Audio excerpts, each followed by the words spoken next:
Fala galera, tudo certo com vocês? Mais um vídeo aqui no canal e hoje estamos aqui para falar sobre o dia de Copa do Mundo recheado de craques. Nós tivemos em campo, né? Hoje, no dia que eu estou gravando isso, na verdade já é amanhã, mas enfim, vocês entenderam. Messi, Haaland, Mbappé, pô, Mané, dentre vários outros que a França tem, né? Olise, Dembélé, enfim. Não faltou craque no dia de hoje. E a gente começa analisando o primeiro jogo do dia, que foi exatamente o jogo do nosso melhor, né, craque da atualidade, que ainda é o Messi, porque ele ainda joga futebol, enquanto o Messi jogar futebol, ele provavelmente será o melhor, né, em atividade. E mesmo velho, mesmo no fim de sua carreira, ele continua fazendo as mágicas que sempre fez, né? Ainda mais quando você tem um time inteiro que é montado ao redor dele. A seleção argentina, ela, desde a Copa passada, ela funciona para o Messi. Ela joga de uma forma que potencializa o futebol do Messi e faz com que ele consiga se tornar ainda melhor do que ele poderia ser, né? Por causa das limitações físicas que ele tem que ter um estilo de jogo muito específico para que ele consiga ser tudo isso. E a Argentina faz exatamente isso para que ele se destaque o máximo possível. E hoje, entre o jogo, né, entre Argentina e Áustria, que foi no início da tarde, a Argentina venceu com 2-0, dois gols do Messi. E nesse jogo ele bateu o recorde que era tão esperado e que aconteceria ao natural, né? Que foi o de passar todo mundo na artilharia das Copas do Mundo. Agora ele tem 18 gols e é o artilheiro histórico de Copas. Ele passou o Miroslav Klose e já assim, né? Já deixou para trás, já deixou para trás. Então ele se torna o maior artilheiro. Eventualmente o Mbappé irá passá-lo, né? Por causa até da idade e de quantas Copas o Mbappé ainda vai jogar e porque ele tá bem coladinho, digamos assim. Porém, de qualquer forma, hoje é o Messi e esse recorde foi muito importante também na partida de hoje, né? E eu acho que uma outra coisa que a gente pode dizer aqui, além do bom jogo da Argentina, novamente, né? Um time que funciona coletivamente muito bem, tem um jogo muito azeitado em torno de como sabe jogar futebol. A Argentina pode não ser o time mais brilhante, o time que mais apetece os olhos, só que ela joga num estilo. E esse estilo ela joga muito bem. Amarra jogo, joga com um monte de meio de campo. A Argentina tem campo com 4, 5 meios de campo e poucos atacantes. É uma lógica invertida que existe na Argentina de troca de passe, controle da intermediária, e isso executa da melhor forma. E a Áustria, cara, a Áustria é um time tido como bom, né? Um time muito competente, que ficou aí um bom tempo invicta e fez uma eliminatória muito forte, chegou na Copa do Mundo com uma pretensão interessante, né, de performance, de como a Áustria vai se performar, até onde a Áustria pode ir, porque não é um time de bobeira, digamos assim. Só que no jogo de hoje deu para perceber uma coisa que é complicado sobre esses times europeus que pegam grupos muito fáceis nas eliminatórias, né, para se classificar para a Copa do Mundo, que no fundo eles são arame liso. A Áustria ela não tem muita capacidade ofensiva quando joga contra times organizados e um pouco mais fortes defensivamente, né? Óbvio, jogar contra a Argélia é mais simples, jogar contra a Jordânia é mais simples, contra a Argentina é difícil. E a Áustria em nenhum momento realmente pôs a Argentina em risco real de nada, sabe? Em nenhum momento eu acreditei que a Áustria fosse ganhar o jogo, fosse às vezes nem fazer um gol. Tava sob total controle da Argentina. E aí, só para fazer essa referência, né? O grupo da Áustria, das eliminatórias da Europa para se classificar para a Copa do Mundo, tinha, né, a Bósnia, que está na Copa, que eliminou a Itália, né, para ir para a Copa, que é um time péssimo e foi o segundo do grupo. Time péssimo. Aí tinha Romênia, Chipre e San Marino, cara. A Áustria teve resultados como um 10-0 contra San Marino. Tipo assim, é muito difícil de você conseguir avaliar um time que jogou contra três seleções tenebrosas, e uma que é semi-amadora, que é São Marino, e contra um time horrível, que é a Bósnia, e aí se classificou para a Copa do Mundo porque ganhou desses times várias vezes em sequência. Ela tinha um grupo muito frágil, muito frágil. Então é um time consistente? Até é, mas não é tanto assim também não. Não tem tanta capacidade ofensiva e eu não acho que vai para lugar nenhum nessa Copa do Mundo, assim, com todo respeito. Já a Argentina mostra consistência e que vai ser casca grossa contra qualquer um que passe pelo caminho dela até o final dessa Copa do Mundo. Na sequência, a gente teve o jogo entre França e Iraque, que era um jogo tido como muito fácil para a França, pela fragilidade da seleção iraquiana e também pela grande força que tem a seleção francesa em absolutamente todos os pedaços do campo, né? É impressionante como tem jogador bom na França hoje. E de fato o jogo foi isso. O jogo foi um domínio de ponta a ponta, né? Durante os 90 minutos a França em nenhum momento sentiu medo de nada, controlou o jogo inteiro e o Mbappé novamente aproveitou para passear em campo e fazer mais um monte de gol. Ele fica perseguindo o Messi o tempo inteiro, né? Nessa Copa ele já tem 4 gols e chegou aos 16 gols, empatado com o Klose e 2 gols atrás do Messi. Ele tá nessa busca aí, né? Hoje fez mais 2 gols de novo, então tá nessa busca para conseguir ser o maior artilheiro de Copas. E essa também era a maior história do dia de hoje, porque o jogo em si era muito fácil, né? Era um jogo óbvio de vitória para a França. O Iraque é muito frágil, já tá a passeio nessa Copa, então não tem muito que analisar taticamente de nada que aconteceu.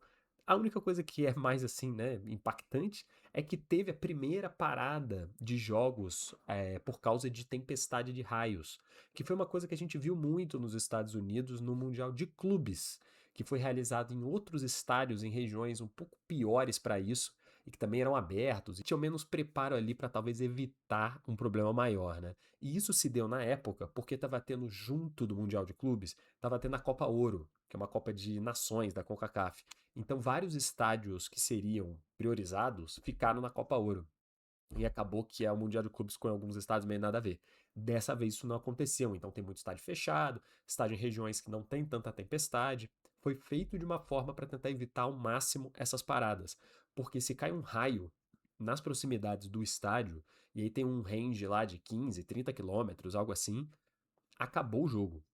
Se um raio cai, é lei nos Estados Unidos que o jogo tem que ser paralisado e aí tem-se aí 15 minutos para fazer uma análise para o jogo voltar daqui a 15 minutos. Então, cai um raio é meia hora de pausa. Isso é lei nos Estados Unidos, então não tem como mudar. E tem-se muito medo de que isso aconteça, né, na Copa e tudo mais, mas foi só a primeira vez. Mas assim, foi severo, porque choveu muita coisa, cara. Choveu muita água, muita água. E o jogo ficou parado por um bom tempo. Tanto que o jogo da Noruega e de Senegal, que é um jogo que começou bem depois, né? Intercalou com o final do jogo da França.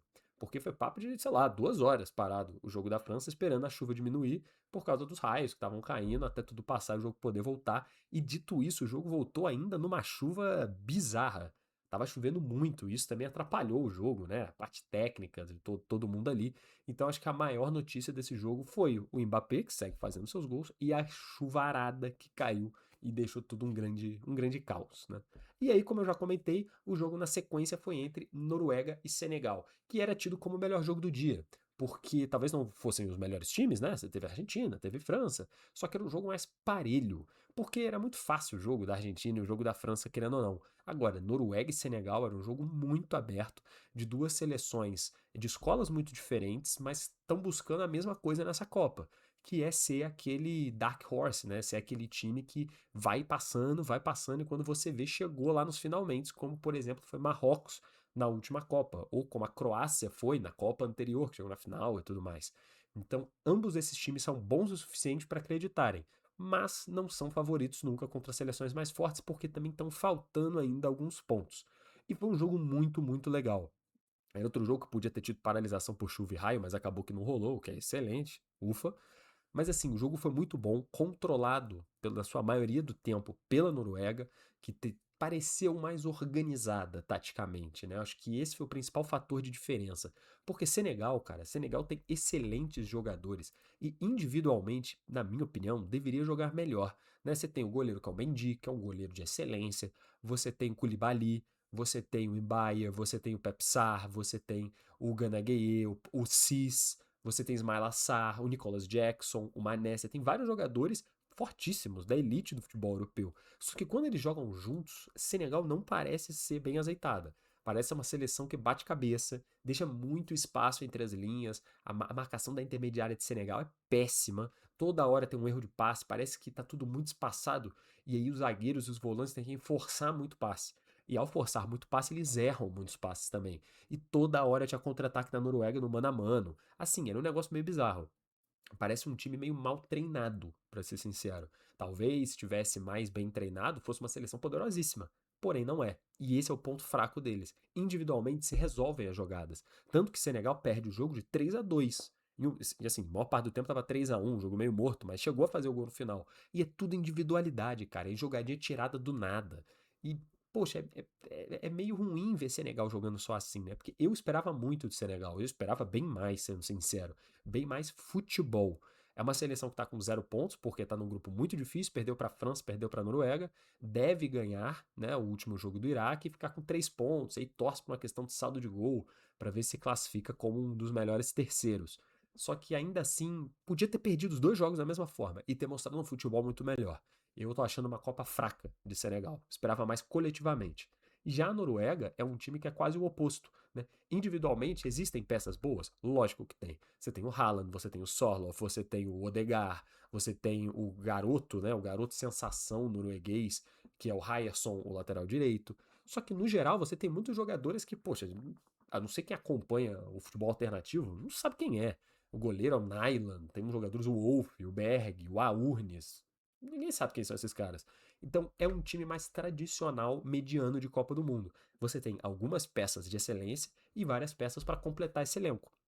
Só que coletivamente funciona muito bem, cara. A Noruega ela tem um estilo de jogo e, de novo, executa com perfeição esse estilo de jogo. É bola no Haaland. É bola no Haaland dentro da área. É jogada aérea, é muita força defensiva, uma aplicação tática impressionante na defesa, mesmo que na teoria fosse bater cabeça, né? Fosse a região do campo que mais eles bateriam cabeça, acaba que não batem tanto cabeça assim. E é um time seguro, que sabe o que está fazendo em campo o tempo inteiro. E quando está jogando contra uma outra seleção que também é poderosa, como o Senegal, isso faz diferença.